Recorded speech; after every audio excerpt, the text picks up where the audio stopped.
Manju ma'am, जो अवैध शराब के धंधे चल रहे हैं नरसिंहगढ़ तहसील में, उसमें से ज़्यादातर नाम मुझे मंजू शिवहरे का दिखाई देता है कि ज़्यादातर दुकानें मंजू मैम की हैं। तो इसमें कितनी सच्चाई है? आप अवैध शराब का धंधा करती हैं कि नहीं करती? क्यों हम अवैध क्यों करेंगे? हमारा तो वेद है ना, हम तो खुद ठेकेदार हैं, हम ठेका लेते हैं, हम तो अवैध क्यों करेंगे? जब गुलखेड़ी में पुलिस गई, जब बुलडोजर चला, जब मकान ढहाए गए, तो सबसे पहले वहाँ के लोगों ने बोला कि हमको तो शराब जो है मंजू शिवहरे से आती है, आप उन पर कार्रवाई क्यों नहीं करते, हम गरीब लोगों पे क्यों करते हैं? गिरीश भंडारी और मंजू मैम के बारे में एक चीज़ स्पष्ट नहीं हो पाई नरसिंहगढ़ के लोगों के मन में कि ये जो लोग हैं ना, अंतर्मन से कला तो रखते हैं, लेकिन जब पार्टी की बात आती है तब भी साथ में नहीं रहते। उसका एक उदाहरण आपको देता हूँ। आपका एक ऑडियो वायरल हुआ, उसमें आप बोल रहे हैं कि गिरीश भंडारी को वोट मत देना, बाकी सबको दे देना। तो गिरीश भंडारी जी के लोग ये समझते हैं कि मंजू मैम ने हरवाया गिरीश जी को, तो इस बात में कितनी सच्चाई है? ये तो गलत था ना मैम कि आप वोट देने के लिए मना कर रहे हैं आपकी पार्टी के आदमी से। आपने जो है मोना सुस्तानी जी का जिक्र किया कि मोना जी ने हमको धोखा दे दिया। कहीं से आने वाले समय में मंजू शिवहरे भी तो धोखा नहीं दे देगी कांग्रेस को। मार्केट में चर्चा चल रही है मैम कि अब अगला नंबर मंजू जी का है। जी नमस्कार राजगढ़ वासियों, मेरा नाम कृष्णपाल राठौर है और आप म्हारो राजगढ़ का यूट्यूब चैनल देख रहे हैं। इस वक्त हमारे साथ नरसिंहगढ़ विधानसभा की आने वाली प्रत्याशी हो सकती है मंजुलता शिवहरे जी है। सबसे पहले स्वागत है मैम आपका। Thank you. मंजुलता मैम, चलते चलते बात करेंगे तो कंफर्टेबल रहेगा। मैम, सबसे पहला सवाल आपसे नरसिंहगढ़ विधानसभा से यही है कि कांग्रेस में क्या होता है ना कि अंतर कला बहुत चलती है, और नरसिंहगढ़ विधानसभा से गिरीश भंडारी जी और आपके मन में जो अंतर कला चल रही है वो वाकई में है कि बस ऐसे ही दिखता है लोगों को? नहीं, देखो क्या है, ये आप राजनीति अच्छी तरह जानते हैं और सभी जगह आप जाते हैं कि जहाँ दो द्वंद्वी खड़े होते हैं, कभी टिकट मांगते तो आपस में हो जाता है कि टिकट मैं मांग रहा तो ये क्यों मांग रहा है, इनने मांगा तो इनने क्यों मांगा। तो ऐसा चलता है। कई लोग तो गलत तरीके से भी उड़ाते हैं कि इन लोगों में विरोध हो जाए, इन लोगों में ऐसा हो जाए। तो कुछ लोग भंडारी जी के पास है मेरा बोल देंगे, मेरे पास आके भंडारी जी का बोल देंगे। मतलब ऐसा अंतर कला आप दोनों के बीच में नहीं है? नहीं, कुछ भी नहीं है। और जो भी अगर होगा भी तो हम सब आपस में मिलकर करेंगे। कांग्रेस क्योंकि मैम क्या है ना कि धरना प्रदर्शन आप लोग साथ में करते हैं, सब प्रोग्राम में आप साथ में रहते हैं, बस बात वहाँ पे अटक जाती है कि जहाँ टिकट की बात आती है मंजुलता मैम इस तरफ है और गिरीश भंडारी इस तरफ है। देखो, जब दो लोग टिकट मांगे तो अलग अलग दिशा में तो जाएंगे। टिकट मांगे क्योंकि एक साथ तो कह नहीं सकते कि साहब इनको दे दो या हमें दे दो। मैं अपनी पूरी ताकत लगाऊंगी, हमारे आदरणीय भैया भंडारी जी वो अपनी ताकत लगाएंगे। आज भी हम लोग साथ थे, कुरावर में मंडलम की बैठक थी, गिरीश भंडारी जी हम सब साथ थे, बैठक में रहे। चलता है राजनीति में। मंजू मैम, एक और ये सवाल था कि गिरीश जी भंडारी को लेकर ही मैं एक सवाल और करना चाहता हूँ कि गिरीश भंडारी और मंजू मैम के बारे में एक चीज़ स्पष्ट नहीं हो पाई नरसिंहगढ़ के लोगों के मन में कि ये जो लोग हैं ना, अंतर्मन से कला तो रखते हैं, लेकिन जब पार्टी की बात आती है तब भी साथ में नहीं रहते। उसका एक उदाहरण आपको देता हूँ। आपका एक ऑडियो वायरल हुआ, उसमें आप बोल रहे हैं कि गिरीश भंडारी को वोट मत देना, बाकी सबको दे देना। तो गिरीश भंडारी जी के लोग ये समझते हैं कि मंजू मैम ने हरवाया गिरीश जी को, तो इस बात में कितनी सच्चाई है? नहीं, ये बिल्कुल 100% गलत है। क्योंकि आप ये जानते हैं कि आज जो भड़काने वाले होते हैं, आज आप देखते कितने नकली वीडियो बनते हैं, आवाज़ें नकली भरती हैं, कितनी तो मतलब आप ये बोल रहे हैं कि वो जो ऑडियो है वो नकली थी? मैंने वो मालूम भी कर लिया है कि यहाँ एक लड़का है, वो भी बिल्कुल मेरी भाषा में निकालता है वीडियो, वो उसने मुझे बता भी है। अच्छा, ऐसा है कि मंजू मैम मन के उसने बोल दिया गिरीश भंडारी को वोट मत देना? बहुत सी ऐसी बातें हुई हैं, पर ऐसा कदापि नहीं है कि हम ऐसा बोलेंगे कि अपने व्यक्ति को हरवा दे। ऐसा क्या, अब हम लोगों गिरीश भंडारी जी खुद बोलते हैं, अंदर से बोलते हैं, खुल के तो नहीं बोल पाते। आप तो खुल के बोल रहे हैं मंजू मैम। मैं तो खुल के बोल रही हूँ ना, बिल्कुल खुल के बोलती हूँ। मैं डरती भी नहीं है राजनीति में, और जो काम करती हूँ दमंगता के साथ करती हूँ। कभी हमारा गिरीश भंडारी और हम लोग अभी आपस में बैठे भी नहीं हैं, अभी हम लोगों ने कोई चर्चा भी नहीं की, ना कोई बात की है राजनीति। अब लोगों ने भड़का दिया है। 2-3 लोग ऐसे विरोधी थे, जैसे मान लो कोई अपना समझ के दो बात करती तो उसी भाषा में और बातें बढ़ा कर लंबी चौड़ी करके उन्हें वीडियो बना के वायरल किया। और ये वीडियो क्यों बनाया गया मैं ये भी आपको बता दें, क्योंकि नरसिंहगढ़ विधानसभा में कोई दावेदार तो है नहीं है। मैंने इतना दमंग भी नहीं बोल सकता कि नहीं भंडारी जी के सामने मैं चुनाव लड़ सकता हूँ। और मतलब आप एकमात्र हैं कि भंडारी जी बोल सकते हैं कि मैं दबंगता से लड़ रही हूँ? लड़ सकती हूँ। और भंडारी जी को खुद मालूम है, गिरीश भैया को खुद मालूम है कि जब भी पर्यवेक्षक वगैरह आए तो उनके सामने और भी जो दावेदार रहते थे वो नहीं बोल पाते थे।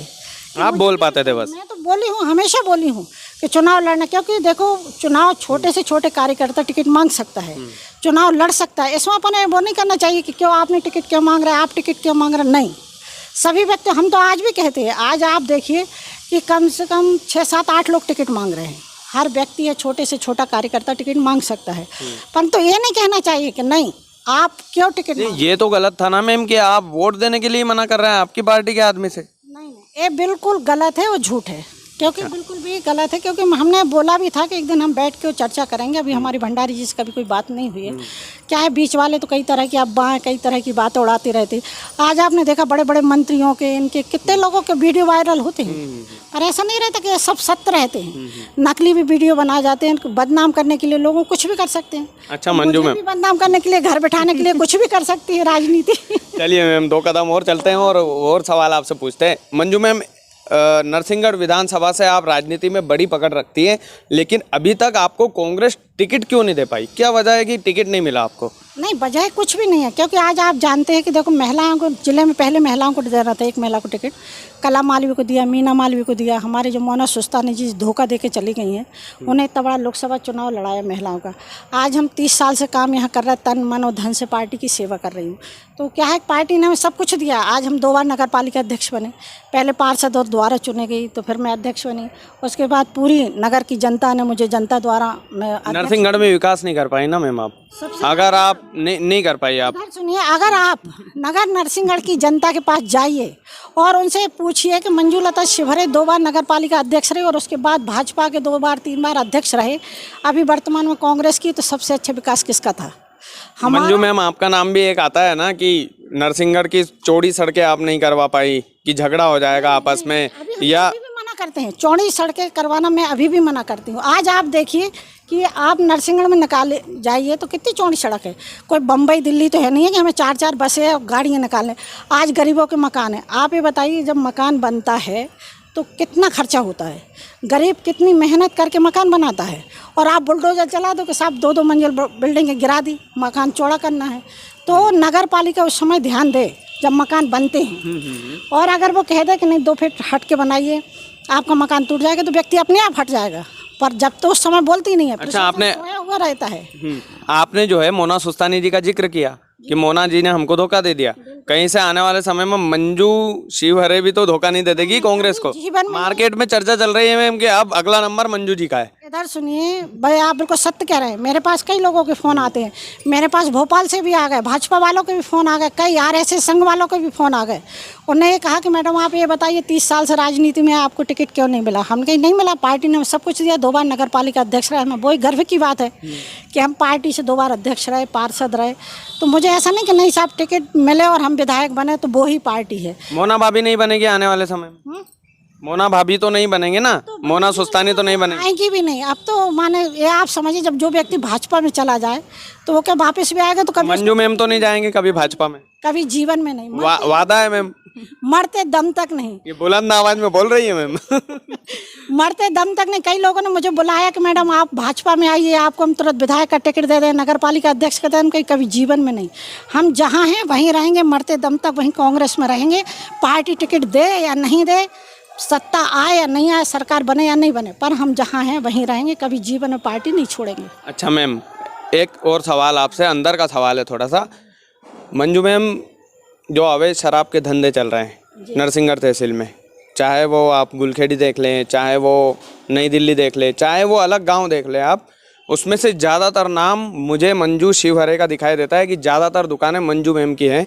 तो इसमें कितनी सच्चाई है? आप अवैध शराब का धंधा करती हैं कि नहीं करती? सब झूठ। क्यों हम अवैध क्यों करेंगे? हमारा तो वेद है ना, हम तो खुद ठेकेदार हैं, हम ठेका लेते हैं, हम तो अवैध क्यों करेंगे?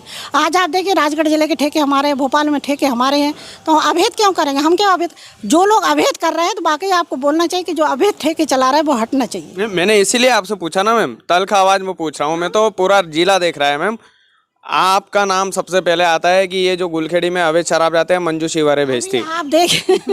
बिल्कुल मैम, मंजू मैम भेजती है, मैं तो इससे स्पष्ट बोल रहा हूँ मैम। नहीं जी, बिल्कुल सब झूठे हैं। हम लोग क्यों हुलखेड़ी में नहीं गए? अभी आपने देखा होगा कि हुलखेड़ी में प्रशासन गई, पुलिस गई, कितनी उनके माने तोड़ा फोड़ी भी करी थी, सब कुछ करा था। हम लोग तो एक चाहते कि जो अवैध चल रहा है वो हटे और हमारी दुकानें ज़्यादा चले, तो हम तो यही चाहते हैं ना। नहीं मैम, उसमें एक चीज़ और रोक रहा हूँ मैं। जब गुलखेड़ी में पुलिस गई, जब बुलडोजर चला, जब मकान ढहाए गए तो सबसे पहले वहाँ के लोगों ने बोला कि हमको तो शराब जो है मंजू शिवरे से आती है, आप उन पर कार्रवाई क्यों नहीं करते, हम गरीब लोगों पे क्यों करते हैं। नहीं नहीं जी, बिल्कुल गलत पॉइंट है। आपको किसी ने बोला, बहुत गलत बोला है। कभी ऐसा कोई ठेकेदार कह सकता है कि हम दारू देंगे, कि अवैध चलाएंगे, कि अवैध बेचेंगे? नहीं। ठेकेदारी कह सकता है मैम, ताकत उसी की होती है। अवैध नहीं चला सकता। जब अपने पास वेद है, अपन खुद ठेके रह रहे हैं, अपन ज्यादा पैसों का लालच होता है ना मैम। नहीं नहीं, कभी नहीं, कभी नहीं। ईश्वर ने बहुत दे रखा है, हमें तो बिना उसकी छप्पर फाड़ के दे रहा है ऊपर वाला। पक्की बात है मैम, नहीं चलाते। नरसिंहगढ़ वालों से बोल दीजिए, पक्की बात है, मैं अवैध दारू नहीं बेचती हूँ। कभी जीवन में नहीं ना दारू चलती है ना देते हैं। हमारे हस्बैंड खुद ठेके लेते हो। पहली बात तो मुझे दारू से कोई मतलब नहीं रहता है। मैं तो अपनी राजनीति करती हूँ, पॉलिटिक्स में हूँ। हमारा परिवार है बिजनेस में, वो बिजनेस करते हैं। मैं तो कभी दारू के बारे में ना तो बोलती हूँ, कोई फ़ोन भी लगाए तो ना सुनती हूँ। भैया हम तो कहते हैं गलत चीज़ है, पीना नहीं चाहिए, आप दारू नहीं पीना चाहिए, आप बिल्कुल नहीं पिए, छोड़ दें। देखो भैया, आपका नुकसान कर रही हैं आप बिजनेस में भी। मुझसे भी ये लोगों ने कहा कि मैडम आपके खुद के ठेके आप इस तरह बोलती है। तो हम के देखो, ठेके आज हम नहीं लेंगे, कोई दूसरा लेगा। सरकार अगर ठेके बंद कर दे तो मुझे सबसे ज़्यादा खुशी मुझे होगी। कमलनाथ जी से टिकट मिलेगा तो ठेके बंद करवाएगी मंजू जी? बिल्कुल बिल्कुल, सबसे आगे, महिलाओं के आगे सबसे आगे मैं रहूंगी। अच्छा, आज उमा भारती है, कल से कांग्रेस में आप रहेंगी? पक्की बात है? बिल्कुल पक्की रहेगी ना, क्योंकि मैं तो शराब से बिल्कुल बहुत दूर हूँ। नहीं, बिल्कुल दूर हैं आप, मतलब आपका नुकसान करेंगी आप। ये भी बिल्कुल मतलब मुस्कुरा। तो बोलते हो कि बाकी में आपके ठेके हो के आप विरोध करते हैं कि बिल्कुल मैं तो विरोध करती हूँ इसका, कि नहीं पीना चाहिए। वैसे ही उस पर लिखा रहता है शरीर के लिए हानिकारक है, फिर भी लोग पीते हैं। नहीं मैम, बिल्कुल अच्छा लगा आपसे बात करके। एक लास्ट सवाल, अंतिम सवाल, ज़्यादा सवाल नहीं करूँगा, परेशान नहीं करूँगा, वैसे कर चुका हूँ मैं। आप तो बिल्कुल पूछिए, क्या पूछना है। सरकार के मामले में मैं पूछना चाहता हूँ मैम, आजकल बुलडोज़र मामा चल रहा है, बुलडोज़र से घर ढहाए जा रहे हैं। जो आरोपी होता है उसका दोष होता है, पूरे घर को क्यों दोष देना है? इससे आप रिलेट करती हैं कि ऐसा नहीं होना चाहिए, ऐसा ही होना चाहिए? नहीं, मैं तो इसका विरोध करती हूँ। देखो, आज क्या होता है, जैसे कोई व्यक्ति गलत करता है तो उसके माँ बाप नहीं कहते बेटे से कि तुम गलत करो, उसकी पत्नी नहीं बोलती कि आप गलत करो, उसके बच्चे नहीं बोलते पिता से कि आप गलत करो। अगर वो गलत करता है तो उसे आप सज़ा दीजिए, फांसी पे लटका दीजिए, चौराहे पे जूते मारिए, पर उसका मकान तोड़ने में गलत मानती हूँ। क्योंकि आज तुमने घर मकान तोड़ दिया, उसके बीवी बच्चों को बेसहारा कर दिया, सड़क पे खड़ा कर दिया, तो इससे क्या है जी? आज जो मामा जी कर रहे हैं हम तो इसको गलत मानते हैं। पक्का गलत मानते हैं? पक्का मैं गलत मानती हूँ, क्योंकि हम मानते हैं कि जो दोषी है उसको आप सज़ा दो। बिल्कुल, हम तो कहते बीच चौराहे पे खड़ा करके और उसको उल्टा लटका के जूते से मारिए, फांसी के तख्ते पे चढ़ा दीजिए। पर जो आप जो मकान जो तोड़ते हैं, मकान में क्या होता है, बेचारी बीवी बैठी है, छोटे छोटे बच्चे बैठे हैं, वृद्ध बूढ़े माँ बाप बैठे हैं, और आप मकान तोड़ने गए तो बेचारे वो तो सड़क पे आ गए ना, उनका क्या दोष है? मामा जी से हम पूछना चाहते हैं कि जैसे आप मकान जो तोड़ते हैं तो उन वृद्धों को बेचारों को क्या दोष है? कमलनाथ जी ऐसा नहीं करेंगे ना? नहीं नहीं, कमलनाथ जी को तो हम बिल्कुल भी नहीं करेंगे। जो दोषी होगा उसी को सजा दी जाएगी। पक्की बात है? बिल्कुल पक्की बात है। एक अंतिम सवाल, अंतिम करके गई पूछ लिए मैम आपसे। है ना? एक अंतिम सवाल मैम, थोड़ा सा इधर आ जाइए। एक अंतिम सवाल आपसे ये है कि आने वाले विधानसभा में कितनी सीटें लेकर आएंगी, और अगर आपको टिकट नहीं मिलता है तो भाजपा से कांग्रेस से बगावत तो नहीं करेंगी ना आप? नहीं नहीं, ये तो कभी संभव ही नहीं है। टिकट मिले नहीं मिले, टिकट मांगने का मेरा अधिकार है।